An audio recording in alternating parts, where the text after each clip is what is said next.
Hey, welcome. Today, we're going to dive into a totally different way of thinking about change. And I promise this is not about finding some superhuman discipline or making these massive, life-altering shifts overnight. Nope.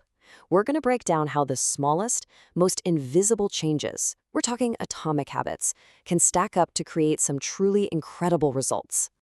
I mean, have you ever felt like this? You set these big, ambitious goals. You tell yourself, okay, this is the time it's gonna stick.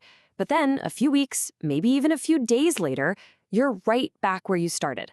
If that sounds familiar, you are definitely not alone. But here's the secret. It's not you. It's not a failure of willpower. The truth is, your system is broken, and your habits are quietly running the show. So, if it's not about willpower, what's the secret sauce? Well, it all starts with this one simple idea that is so powerful. We're going to forget about making huge leaps. Instead, let's talk about the mind-blowing power of getting just 1% better every single day. Now, 1% better, it really doesn't sound like much, does it? But this is where the magic of compounding comes in. If you get just 1% better each day for a year, you will end up 37 times better by the time you're done. It's insane. But the flip side is also true. A 1% decline every day, and you basically wipe out all your progress. This isn't just a cool stat, it's the fundamental math of how our lives work. And this, right here, is the trap we all fall into. We think we just need to try harder, to muscle through with willpower. But here's the thing about willpower. It's like a muscle. It gets tired, it runs out. So the secret isn't more motivation. The secret is a better system. And that's exactly what the 4 laws of behavior change are all about. All right, let's get into the good stuff. The first 2 laws are all about becoming the architect of your own world. It's about consciously designing your surroundings so that good habits are just the easiest, most natural thing to do. Okay, law number 1, make it obvious. This is all about the cue, that little trigger that kicks off a habit. The big idea here is that your environment is silently guiding your behavior all day long. So if you want to build a good habit, make the cue so obvious you can't miss it. And if you want to break a bad one, you guessed it, make its cue completely invisible, out of sight, out of mind. So how do you make a new habit obvious? Well, there's this fantastic technique called habit stacking. You don't have to invent new time in your schedule. You just find something you already do on autopilot, like making your morning coffee, and you chain your new habit right onto it. After I pour my coffee, I will do 10 push-ups. You're literally piggybacking on momentum you already have. It's brilliant. All right, once that cue is obvious, law number 2 kicks in, and this is all about the craving. Let's be honest, our brains are hardwired to want things that feel good, or basically pleasure-seeking machines. So the key is to use that to our advantage. We need to make our good habits more attractive, and our bad habits, well, really, really unattractive. And a great way to do this is with something called temptation bundling. It's so clever. You just pair something you need to do with something you really want to do. So, for example, you only let yourself listen to that addictive podcast when you're on the treadmill. Suddenly, exercising isn't a chore anymore. It's the gateway to the thing you're actually craving. Okay, we're halfway there. We've set up the cue to be obvious and the craving to be attractive. Now we have to focus on the action itself, the response, and of course, the reward. This is where laws 3 and 4 come in, and they are absolutely crucial for making any of this actually stick. Law number 3 might be the most powerful of them all. Make it easy. Think of it this way. Friction is the greatest enemy of action. The more steps, the more effort between you and a good habit, the less likely you are to do it. And for bad habits, we do the exact opposite. We add friction. We make them a pain to get to. And my favorite tool for making things easy is the 2-minute rule. Here's how it works. You scale down any new habit so that the starting ritual takes less than 2 minutes. Read every day becomes read 1 page. Run for 30 minutes becomes just put on my running shoes.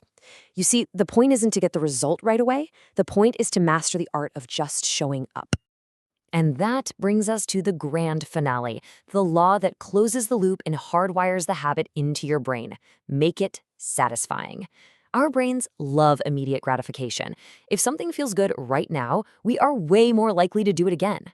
The secret is to give yourself a feeling of success immediately. A super simple habit tracker is perfect for this. You know, just a calendar where you put a big X every time you do your habit. Seeing that chain of X's grow, that's its own satisfying reward. It's this little visual pat on the back that tells your brain, hey, we did a good thing. Your only job then becomes so simple. Just don't break the chain. Okay, so these 4 laws, there's the mechanics, they're the how-to. But the real engine of change, the thing that makes this whole system unstoppable, is something way deeper. It's about shifting your entire focus away from what you want to achieve and toward who you want to become. Just think about the difference here. An outcome goal is, I want to run a marathon. Okay, cool. But an identity-based goal is, I am a runner. Do you feel that shift? It's huge. When your habits are tied to who you are, you're not just chasing some finish line, you're just being you. The actions become effortless because they align with your identity. And this is the most powerful idea of all. Every time you lace up those shoes and go for a run, even a short one, you are casting a vote for being a runner. Every time you read one page, you're casting a vote for being a reader. These tiny habits are the proof, the evidence that you are building the identity of the person you want to be. Now, let's be real for a second. You're gonna have setbacks. Life happens. Everyone misses a day. The key isn't to be perfect. It's about what you do next. And the rule is so simple and forgiving. Never miss twice. One missed day, that's an accident.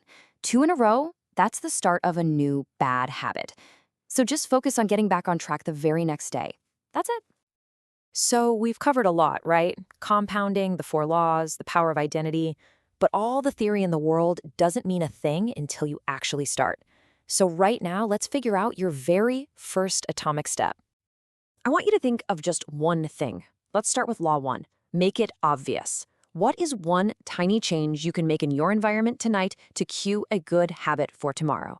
Seriously, can you put your running shoes right by the front door? Can you lay out your workout clothes? Okay, now let's flip it. Make it invisible. What's one distraction you can make just a little bit harder to get to right now? Could you move that one social media app off your phone's home screen? It literally takes 5 seconds, and it could save you hours. And finally, let's bring in Law 4, make it satisfying. What is one small, immediate reward you can give yourself for doing something good today? This isn't about some huge treat.